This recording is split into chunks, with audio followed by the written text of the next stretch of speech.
नमस्कार दोस्तों, मेरा नाम है विमल सिंह। बालाजी स्टडी अड्डा में आपका स्वागत है। बीटीसी डीएलएड फोर्थ सेमेस्टर के लिए इंपॉर्टेंट वन लाइनर या अति लघु आप कह सकते हैं, वो हम मैराथन के रूप में करा रहे हैं क्योंकि यहाँ पर क्वेश्चन नंबर नहीं दे रखे हैं। तो बहुत अधिक संख्या में यहाँ पर प्रश्न है, इसलिए हम इसको 3 पार्ट में देख रहे हैं। इससे पहले हमने इसी का फर्स्ट पार्ट देखा था। यदि पिछला वीडियो आपने नहीं देखा है, साइड में आई बटन में पिछला वाला वीडियो आपको मिल जाएगा। आज हम देखेंगे इसका सेकेंड पार्ट। इसमें हम उतने ही प्रश्न देखेंगे जितने हमने पहले में देखे थे, और फिर बाकी बचे थर्ड पार्ट में देखेंगे। तो चलिए शुरू करते हैं। पहला प्रश्न है, बॉम्बे हाई क्या है? तो ये एक खनिज तेल क्षेत्र है। इसके अलावा यहाँ से और क्या प्रश्न पूछे जा सकते हैं? तो जो बॉम्बे हाई है वो किस क्षेत्र में आता है? तो आप क्या कहेंगे?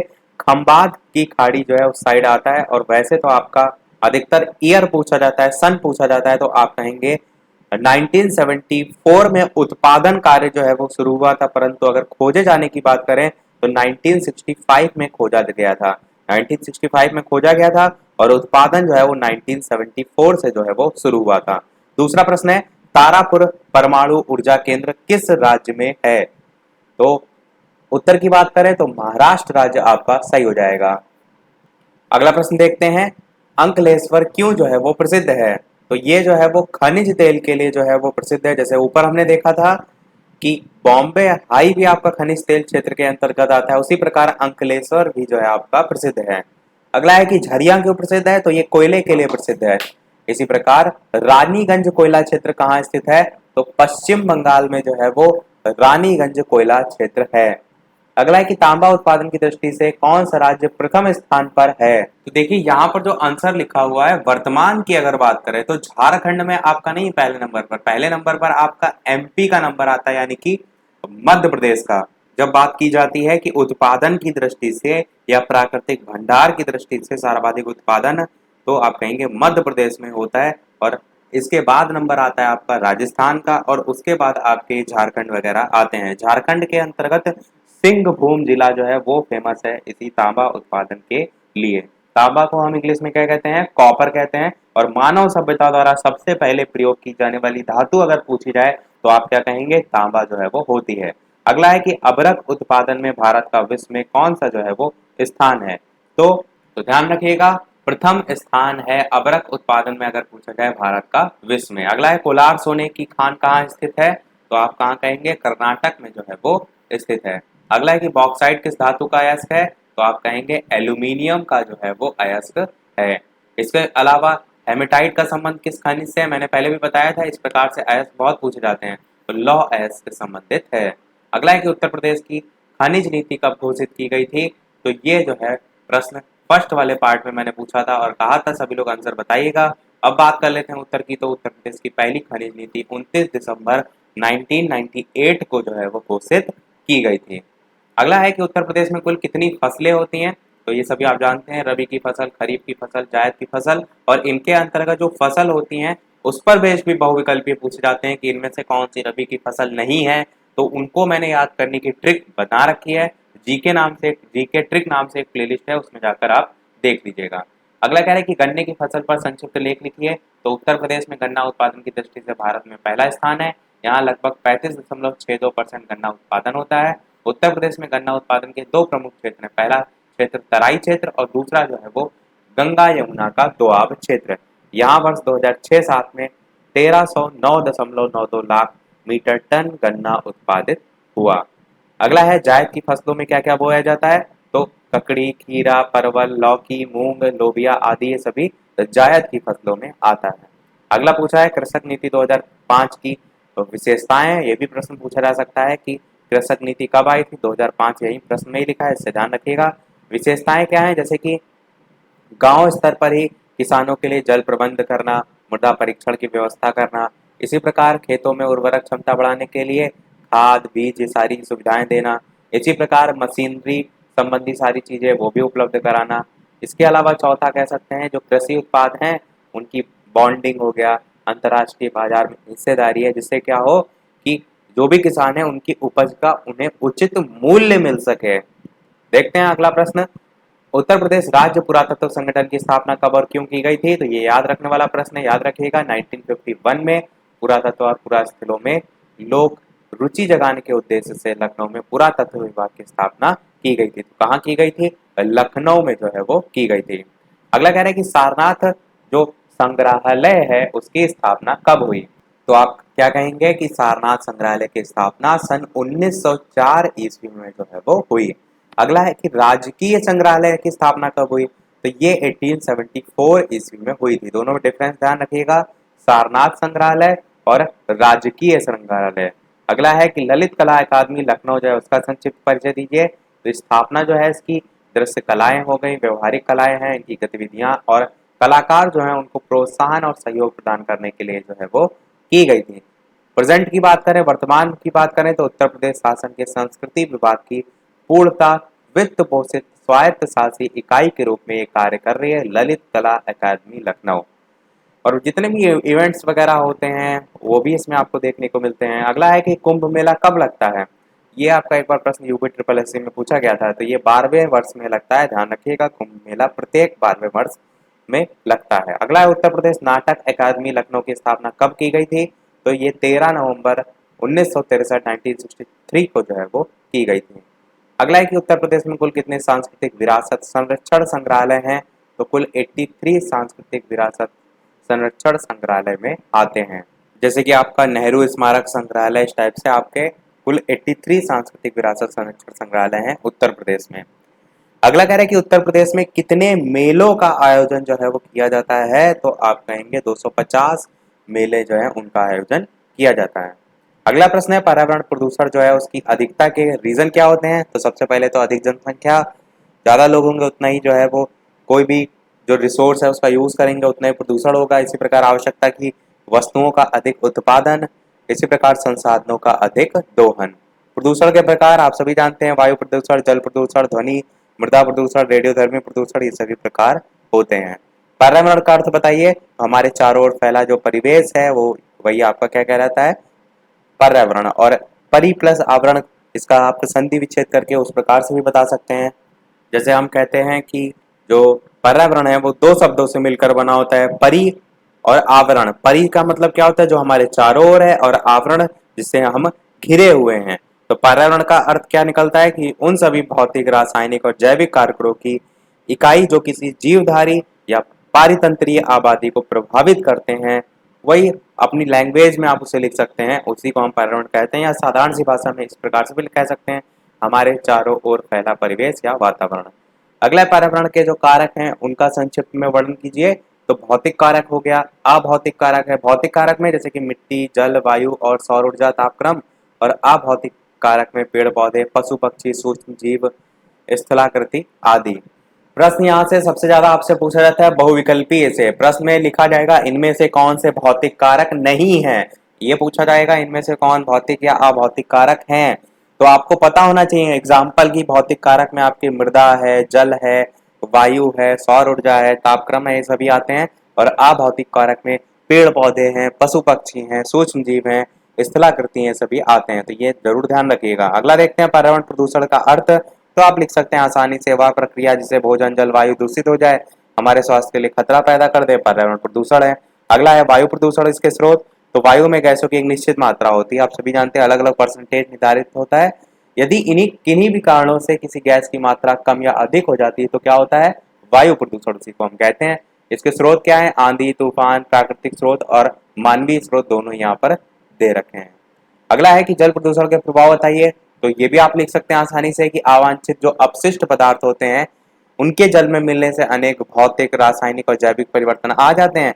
तो जल प्रदूषण से जल में रहने वाले जो पौधे और जंतु हैं वो तो प्रभावित होते ही हैं, मनुष्य भी अत्यधिक प्रभावित होता है। तो ये आपका जल प्रदूषण हो जाएगा।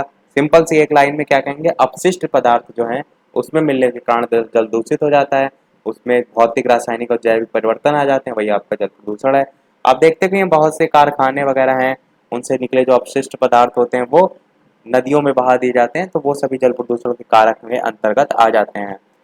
अगला है कि ध्वनि प्रदूषण के प्रमुख स्रोत क्या है? तो आप क्या कहेंगे? उद्योग धंधे और मशीनें इसी में आते हैं, परिवहन के साधन भी इसी में आएंगे, मनोरंजन के साधन भी, ये सभी ध्वनि प्रदूषण के स्रोत होते हैं। जैसे कि परिवहन में आप देखते हैं हॉर्न बहुत तेज बजा रहे हैं कि आगे कोई है भी नहीं, हॉर्न बजाते निकले जा रहे हैं, तो ध्वनि प्रदूषण के कारक में आ रहे हैं। मनोरंजन के साधन में भी जैसे कि सिनेमा हो गया, ट्रांजिस्टर हो गया, रेडियो हो गया, ये सारी चीजें। अगला है संयुक्त राष्ट्र संघ की स्थापना कब हुई थी, तो 24 अक्टूबर 1945 को हुई थी। सन याद रखिएगा, पूछा जाता है। अगला है संयुक्त राष्ट्र संघ के उद्देश्य क्या है, तो पहला उद्देश्य तो यही है, अंतर्राष्ट्रीय शांति और सुरक्षा बनाए रखना।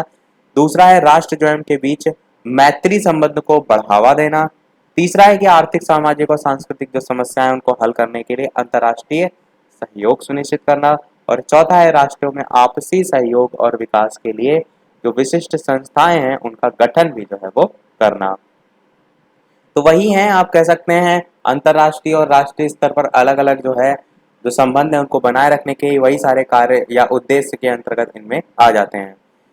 ये प्रश्न देखिए 2019 में पूछा गया था, तो आपको इससे अंदाजा लगता है कि कैसे कैसे प्रश्न आपसे पूछे जा सकते हैं। तो सबसे लेटेस्ट का प्रश्न था कि संयुक्त राष्ट्र संघ के अंग बताइए, पूछा गया था। तो कुल 6 अंग होते हैं, ये आपको रटे होने चाहिए। पहला होता है महासभा, दूसरा होता है सुरक्षा परिषद, तीसरा होता है आर्थिक और सामाजिक परिषद, चौथा होता है संरक्षण परिषद, पांचवा होता है अंतर्राष्ट्रीय न्यायालय और लास्ट छठा होता है सचिवालय। तो ये एकदम रट लीजिएगा 6, ये आपके संयुक्त राष्ट्र संघ के अंग जो है वो होते हैं। इसके अलावा वीडियो पसंद आ रहा हो, चीजें समझ में आ रही है तो वीडियो को लाइक भी अवश्य कर दीजिएगा, ताकि इस प्रकार अच्छे अच्छे प्रश्न मैं आपको आगे भी प्रोवाइड कराता रहूं। नेक्स्ट प्रश्न देखते हैं, मानवाधिकार दिवस कब मनाया जाता है। तो आप क्या कहेंगे, 10 दिसंबर को मानवाधिकार दिवस मनाया जाता है। ईयर से संबंधित मैंने पहले ही आपको क्लियर किया हुआ है कि 1948 1948 जो है मानवाधिकार दिवस की शुरुआत जो है वो संयुक्त राष्ट्र महासभा ने की थी। और 1950 से कहीं कहीं आप देखिएगा तो 1950 भी आपको देखने को मिलता है। तो 1950 से जो महासभा था उसने सभी देशों को इसकी शुरुआत के लिए आमंत्रित जो है वो किया था। तो ये दोनों ही सन आपको इसीलिए देखने को मिलते हैं। भारत के संदर्भ में अगर बात करें तो 26 सितंबर 1993 यानी कि 1993, कब, 26 सितंबर।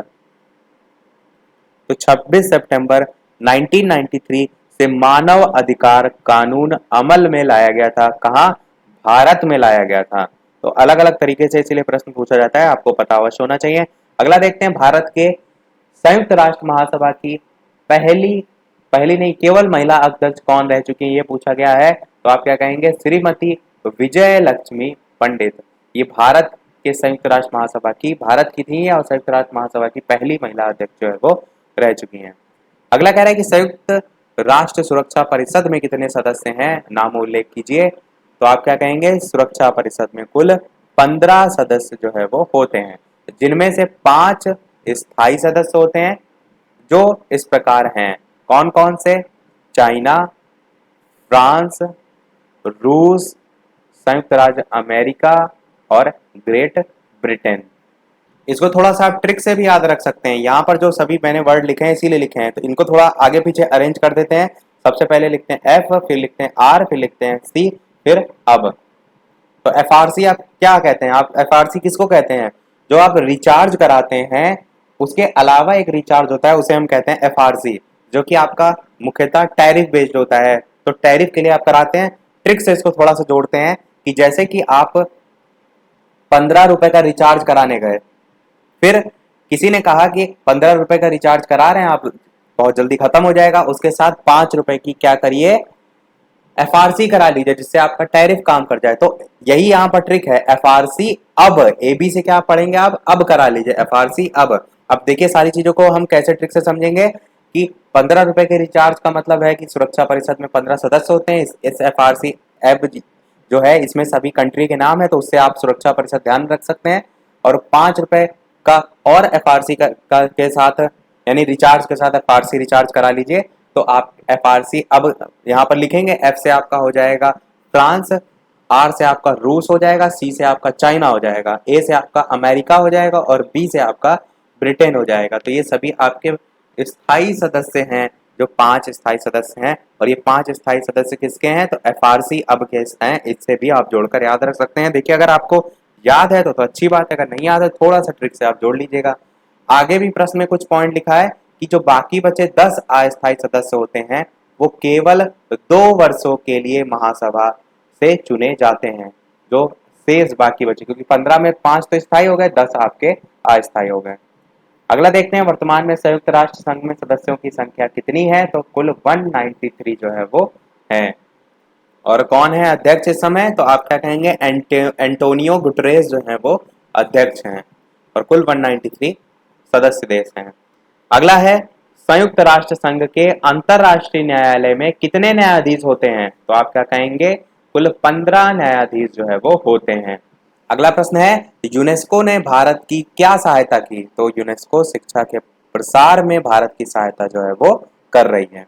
अगला है संयुक्त राष्ट्र संघ के घोषणा पत्र के अनुच्छेद 1 के बिंदुओं का वर्णन कीजिए, तो इसके अंतर्गत आपसी जो मतभेद हैं उनको शांतिपूर्ण ढंग से सुलझाना, अंतर्राष्ट्रीय शांति और स्वतंत्रता कायम रखना, प्रत्येक राष्ट्र को समान समझना और समान अधिकार देना, समस्त मानव जाति के अधिकारों का सम्मान करना, अंतर्राष्ट्रीय आर्थिक सामाजिक और मानवीय समस्याओं को भी सुलझाने में सहयोग देना। तो ये सभी आपके संयुक्त राष्ट्र संघ के घोषणा पत्र के अनुच्छेद 1 के बिंदुओं का वर्णन हो जाएगा। तो ये सभी आपको प्रमुख उद्देश्य याद होने चाहिए, क्योंकि प्रश्न अगर इससे रिलेटेड टॉपिक से भी आया तब भी इनमें से कुछ पॉइंट आप वहां पर लिख सकते हैं। तो ये पूछा गया था अनुच्छेद 1, अब यहाँ पर पूछा गया है अनुच्छेद 2।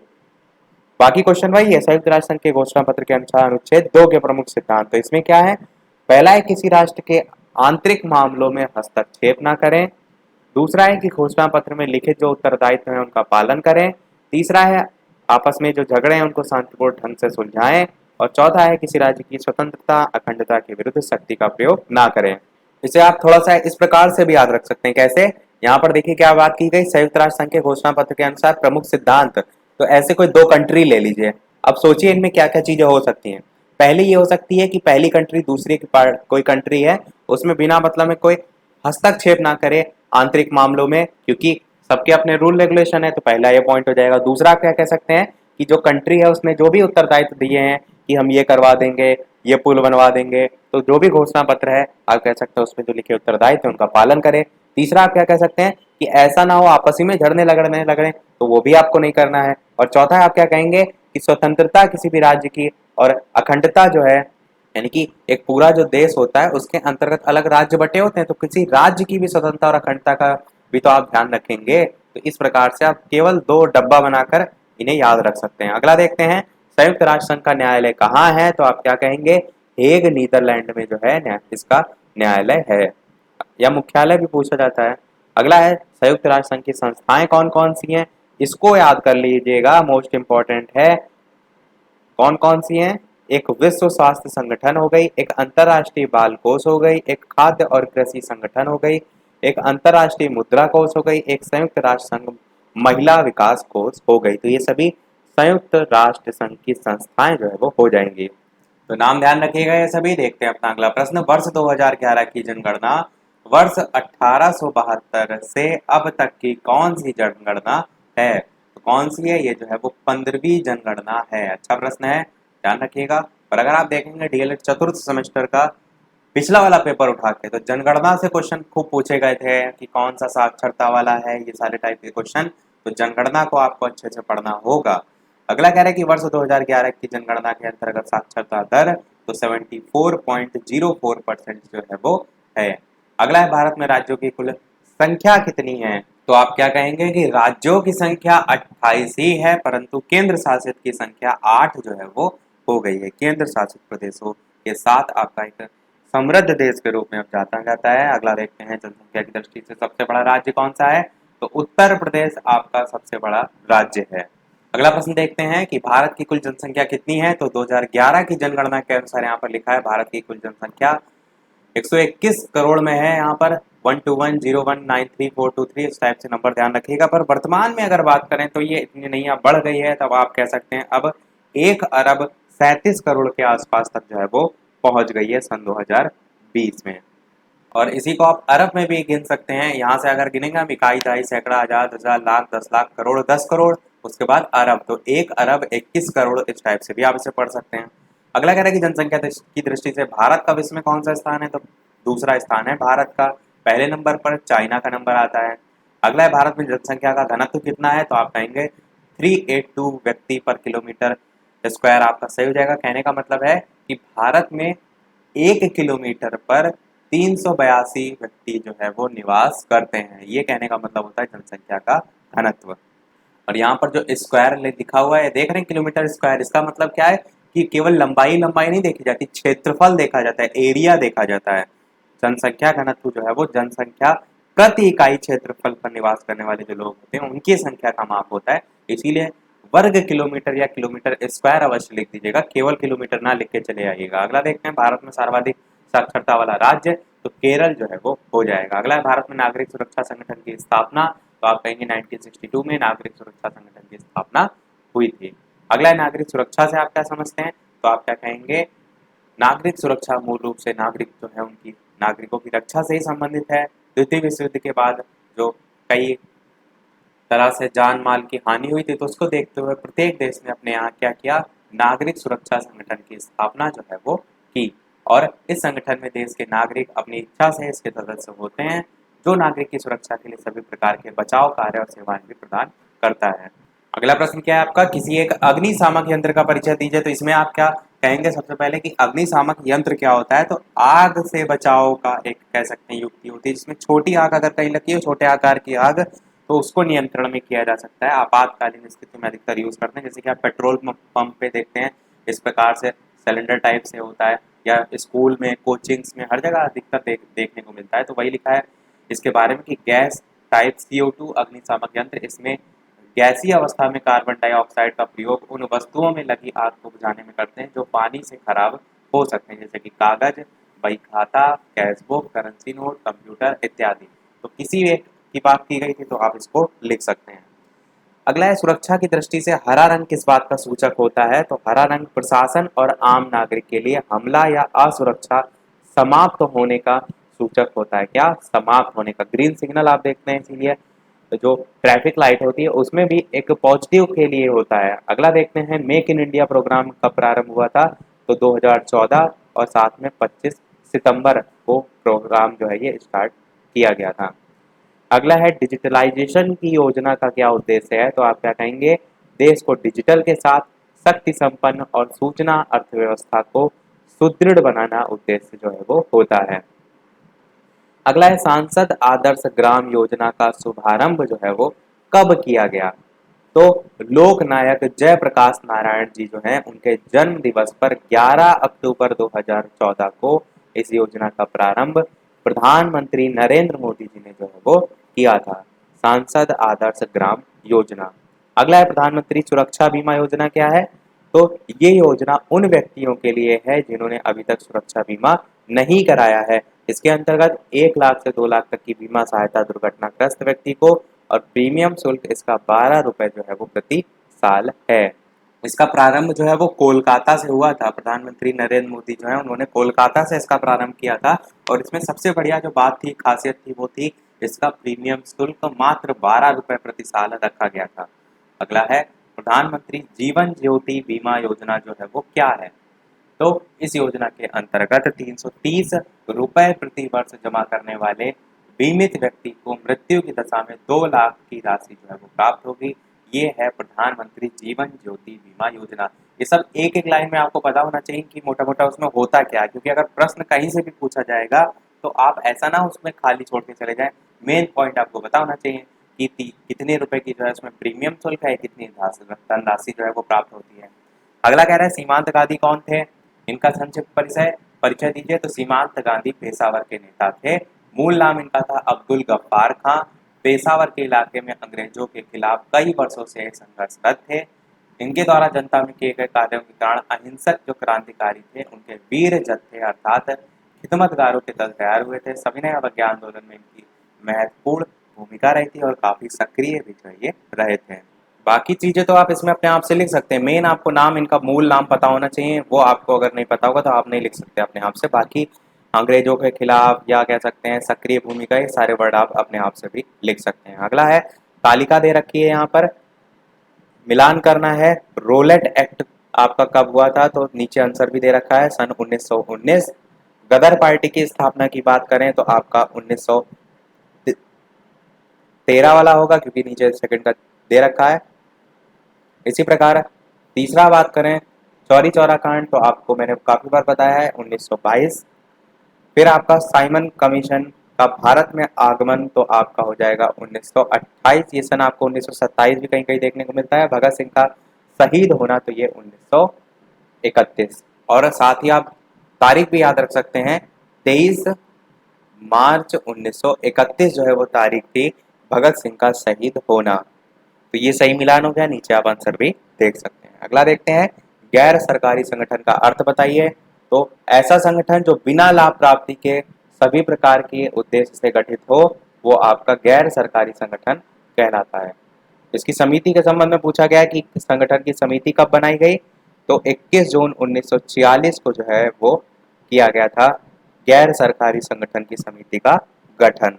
अगला है, विश्व शांति को बनाए रखने के लिए कौन सा गैर सरकारी संगठन कार्यरत है, तो आप क्या कहेंगे, यूनेस्को विश्व शांति को बनाए रखने के लिए कार्यरत जो है वो है। ये सभी वन लाइनर के क्वेश्चन है, आपको ये मान के चलना है जितने क्वेश्चन आप ज्यादा से ज्यादा याद कर सकें उतना ही आपको बेनिफिट होगा। जब प्रश्न आपके अति लघु में सही हो जाते हैं तो फिर आपको किसी भी प्रकार की टेंशन नहीं रहती कि आपकी बैक आई, क्योंकि अगर आप अति लघु में गलत कर देंगे फिर आप लघु में भी डरे रहेंगे, बहुविकल्पी में भी।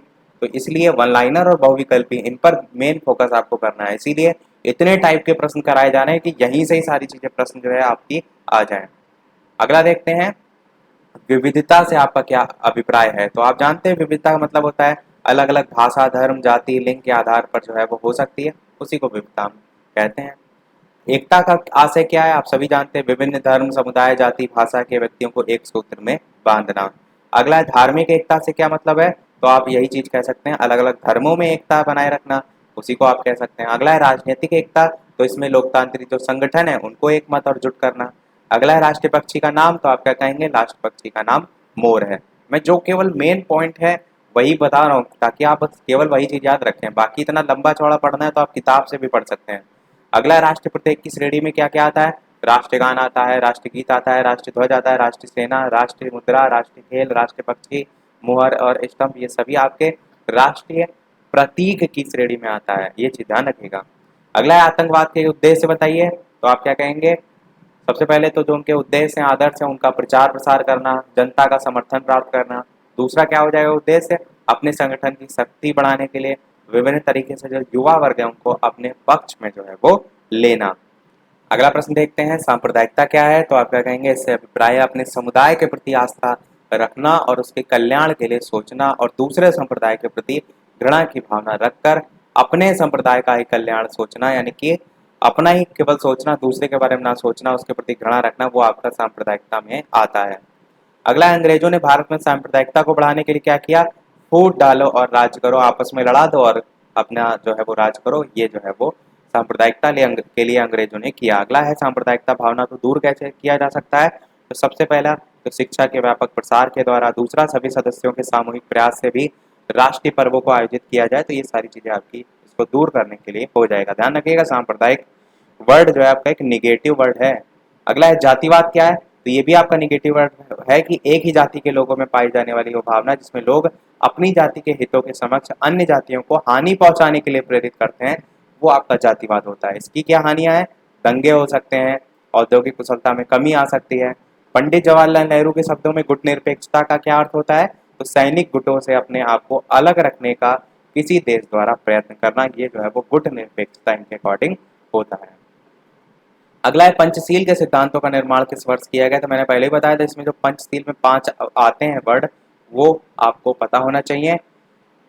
वर्ड नहीं कह सकते, आप कह सकते हैं लाइन जो आती है, जैसे कि एक दूसरे की जो प्रादेशिक अखंडता है, सर्वोच्च सत्ता है, उसके लिए परस्पर सम्मान की भावना हो, मामलों में हस्तक्षेप ना करे, जो मैंने ऊपर बताया था उस वाले पॉइंट में जो संयुक्त राष्ट्र संघ में अनुच्छेद 2 में बताए थे, वही लगभग सारे पॉइंट आते हैं, तो ये उसमें आते हैं। यहाँ पर निर्माण वर्ष पूछा गया तो 1954 आपका सही हो जाएगा। अगला है, सैनिकों के सम्मान में सशस्त्र सेना झंडा दिवस कब मनाया जाता है, तो 7 दिसंबर को जो है वो मनाया जाता है। यहाँ पर डायरेक्ट पूछ लिया गया गुट निरपेक्षता क्या होता है, तो सभी देशों के साथ मैत्रीपूर्ण संबंध बनाए रखकर शांतिपूर्ण और स्वतंत्र विदेश नीति अपनाना, और शांति और स्वतंत्रता की यह नीति ही गुट निरपेक्षता की नीति जो है वो कहलाती है। सिंपल सी एक लाइन में जो है वो डेफिनेशन है। अगला है, निशस्त्रीकरण क्या है, तो विश्व शांति बनाए रखने के लिए शस्त्रों के कम से कम प्रयोग से धन की बचत का उपयोगी जन कल्याण के कार्यों में लगाना वो आपका निशस्त्रीकरण जो है वो कहलाता है। ये भी लिखा है विनाशकारी जो अस्त्र शस्त्र हैं उनके प्रचुर मात्रा में संग्रह ना करना भी निशस्त्रीकरण है। अगला है भारतीय अर्थव्यवस्था के समक्ष चुनौतियां क्या है। तो सबसे बड़ी चुनौती है जनसंख्या और उससे भी बड़ी है बेरोजगारी और गरीबी भी है, साक्षरता दर भी है। अगला है गरीबी का आस है। तो वह अवस्था जिसमें एक परिवार अपनी आधारभूत न्यूनतम आवश्यकताओं को पूरा नहीं कर पाता है वो गरीबी है। भारत में गरीबी के प्रकार, तो ये नाम ध्यान रखिएगा क्योंकि ये सब चीजें आप अपने लैंग्वेज में नहीं लिख सकते हैं, इन्हें आपको पता ही होना चाहिए। सापेक्ष गरीबी और निरपेक्ष गरीबी। गरीबी रेखा से आपका क्या अभिप्राय है। तो न्यूनतम आय होनी चाहिए किसी भी परिवार की अपना जो जीवन है वो निर्वाह करने के लिए। प्रतिमाह न्यूनतम आय अगर नहीं है तो वह धन गरीबी रेखा या वो व्यक्ति गरीब रेखा के नीचे आ रहा है वो धन गरीबी की रेखा कहलाता है। और इससे कम आय प्राप्त करने वाले परिवार गरीबी रेखा के नीचे और इससे अधिक आय वाले परिवार गरीबी रेखा के ऊपर वाले परिवार कहलाते हैं। अगला है सार्वजनिक वितरण प्रणाली के उद्देश्य। तो गरीबी रेखा से नीचे जीवन यापन करने वाले लोगों को खाद्यान्न की पूर्ति हो। जैसे आप देखते हैं कि सस्ते दामों में जो चावल हैं, मिट्टी का तेल है, सारी चीज़ें बांटी जाती हैं, तो वही है सार्वजनिक वितरण प्रणाली। उसके उद्देश्य और प्रसार में आप इसकी सारी चीज़ें लिख सकते हैं। प्राथमिक विद्यालय जो है उसमें नामांकन बढ़ाने, बच्चों के पोषण स्तर को बढ़ाने, महिला और बाल विकास की योजनाओं की प्रगति हेतु, अत्यंत पिछड़े जो इलाके हैं उनमें खाद्यान्न आपूर्ति हेतु, इसी प्रकार नागरिकों को वहन करने योग्य मूल्य पर पर्याप्त मात्रा में गुणवत्तापूर्ण खाद्यान्न उपलब्ध कराने। तो ये सारी चीजें आप लिख सकते हैं। अगला है मिड डे मील आरंभ किस वर्ष किया गया था। तो ये मैं बता चुका हूँ आपको नहीं, मैंने सेट सेकंड सेमेस्टर वाले पेपर में जब वो जो पहला सब्जेक्ट पहला जो पेपर होता है उसके बहुविकल्पी में बताया था। तो ध्यान रखिएगा मिड डे मील का आरंभ 15 अगस्त 1995 से हुआ था। अगला है राष्ट्रीय खाद्य सुरक्षा मिशन के घटक। तो आपका NFSM चावल हो जाएगा, NFSM गेहूं हो जाएगा, NFSM दलहन। ये सभी राष्ट्रीय खाद्य सुरक्षा मिशन के प्रमुख घटक हैं। अगला है भारतीय खाद्य निगम की स्थापना किस वर्ष की गई थी। इसका मुख्यालय स्थापना की गई थी आपकी 1964 में और मुख्यालय इसका नई दिल्ली में जो है वो है। अगला है भूमंडलीकरण क्या होता है। तो यहाँ अति लघु तो लग नहीं रहा बिल्कुल भी, शॉर्ट में जान लेते हैं कि वस्तुएं जिन्हें हम अपने दैनिक जीवन में प्रयोग करते हैं भले ही वे आवश्यकताएं हों। तो मेन चीजें यहाँ पर जैसे हैं भोजन, कपड़ा, फर्नीचर, ये सभी आपकी कई भूमंडलीय आकार के नेटवर्क से हमें पहुंचती हैं। लास्ट में देखिए लाइन यहाँ पर लिखा है, ध्यान दीजिए कि विश्व के विभिन्न भागों में जो बसे लोग होते हैं किस प्रकार एक दूसरे से जुड़े हैं। उनकी परस्पर जो निर्भरता है वो केवल वस्तुओं के उत्पादन और वितरण तक ही सीमित नहीं होती है। जैसे शिक्षा हो गया, कला हो गया, साहित्य हो गया, इसके क्षेत्र में भी प्रभावित होते हैं। और देश और लोगों के बीच व्यापार, निवेश, यात्रा, लोक संस्कृति और अन्य प्रकार के जो नियम है उनसे भी अंतरक्रिया जो है वो भूमंडलीकरण की दिशा में एक कदम होता है। तो इसको ओवरऑल आप पढ़ सकते हैं डिटेल में, मैंने शॉर्ट में जो है वो बता दिया। अगला है भूमंडलीकरण के आर्थिक प्रभाव बताइए। तो आर्थिक प्रभाव के अंतर्गत अन्य देशों से पूंजी, नवीनतम प्रौद्योगिकी और मशीनों का आवागमन यानी कि आयात निर्यात जो है वो होता है। साधारण सी भाषा में अगर भूमंडलीकरण को आप एक लाइन में कहें तो आप क्या कह सकते हैं कि एक देश अपने विकास के लिए एक दूसरे देशों पर क्या होते हैं, डिपेंड होते हैं, निर्भर होते हैं।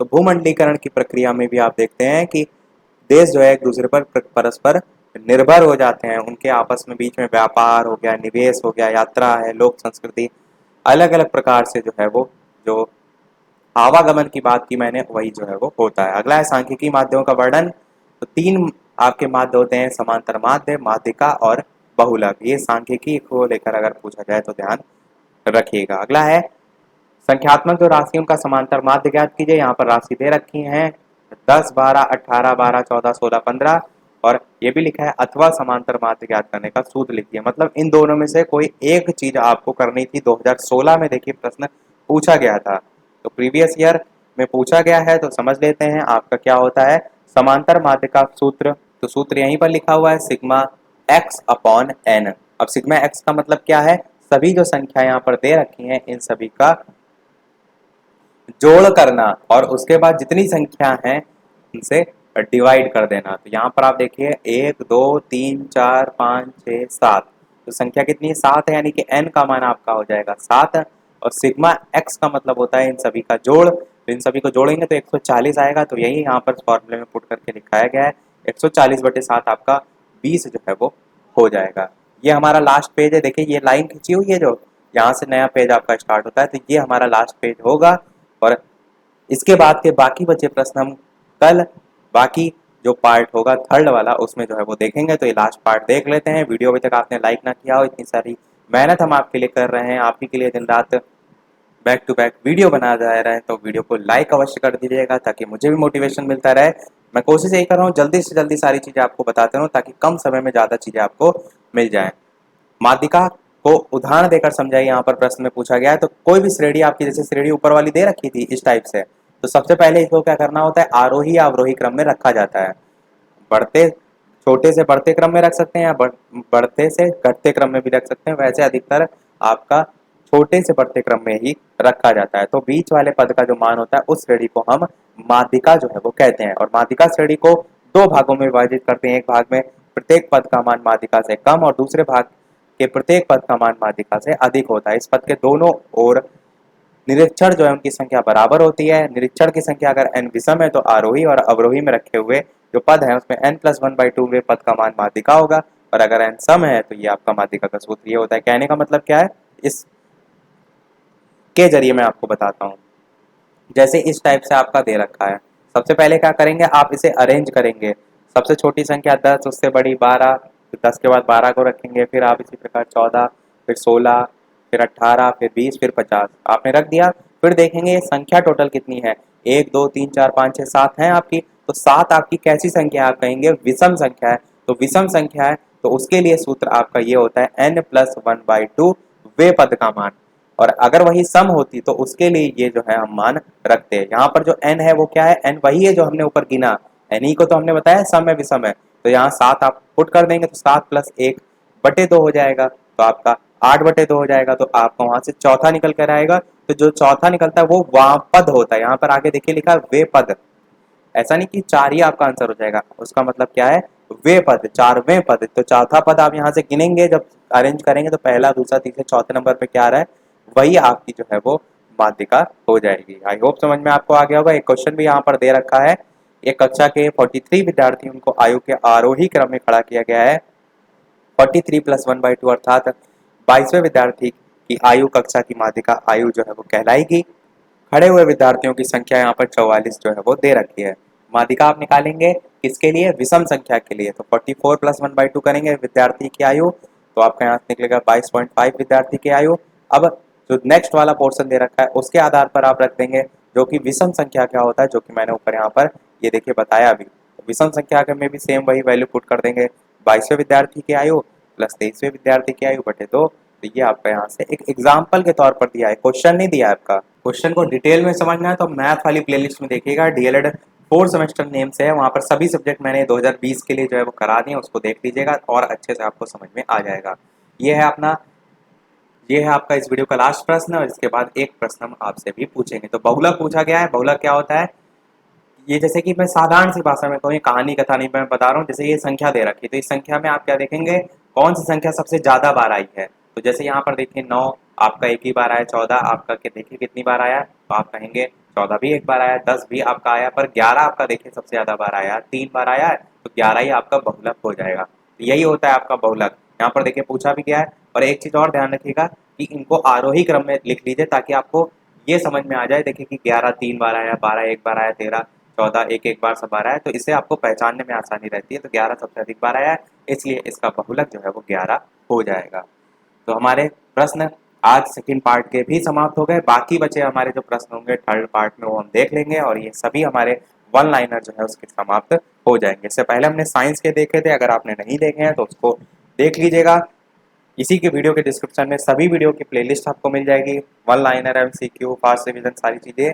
और साथ में टेलीग्राम चैनल पे भी मिल जाएगी लिंक, और उसके साथ साथ आपको प्लेलिस्ट में भी सभी लिंक जो है वो मिल जाएगी। फिर भी यदि ना मिले तो कमेंट कीजिएगा, या फेसबुक पर मुझे आप बालाजी स्टडी अड्डा सर्च करके वहाँ भी मैसेज कर सकते हैं, वहाँ भी मैं आपको जो है वो लिंक प्रोवाइड करा दूंगा। तो इसी के साथ हमारा आज का वीडियो समाप्त होता है। आज वीडियो में इतना ही। वीडियो पसंद आया हो तो लाइक अवश्य कीजिएगा, नए हैं चैनल पर तो सब्सक्राइब कीजिएगा। चलिए फिर मिलते हैं अगले वीडियो में नए टॉपिक के साथ। तब तक के लिए नमस्कार, थैंक यू फॉर वॉचिंग।